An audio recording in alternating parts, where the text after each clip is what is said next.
দর্শক, নিউ ইয়র্কে যখন প্রথম মুসলিম এবং দক্ষিণ এশীয় মেয়র নির্বাচিত হলেন, তখন আরেকটি মাইলফলকের সাক্ষী হচ্ছে যুক্তরাষ্ট্রের ভার্জিনিয়া।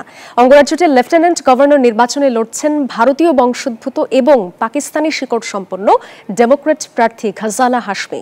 তার প্রধান প্রতিদ্বন্দ্বী রিপাবলিকান জন রিড। মামদানির পর মার্কিন রাজনীতিতে চমক দেখাচ্ছেন আরেক দক্ষিণ এশীয় ডেমোক্র্যাট, ভারতীয় বংশোদ্ভূত এবং পাকিস্তানি শিকড় সম্পন্ন ঘাজালা হাশমি ভার্জিনিয়ার লেফটেন্যান্ট গভর্নর পদে লড়ছেন। লেফটেন্যান্ট গভর্নর নির্বাচন ঘিরে দক্ষিণ এশীয় ভোটারদের মধ্যে এক বিরল ঐক্যের আবহ তৈরি হয়েছে।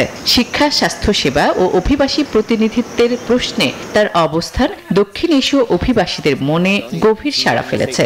সর্বশেষ জরিপে ঘাজালা হাশমি রিপাবলিকান প্রতিদ্বন্দ্বী জন রিডের চেয়েও এগিয়ে আছেন।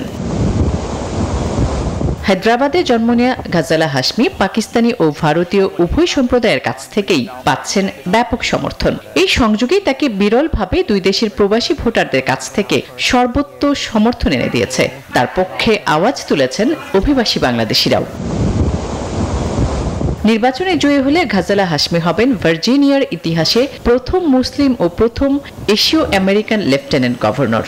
গত মে মাসে ডেমোক্রেটিক মনোনয়ন নিশ্চিত করে নির্বাচনে প্রথম মুসলিম ও প্রথম ভারতীয় আমেরিকান প্রার্থী হিসেবে ইতিহাস করেন তিনি।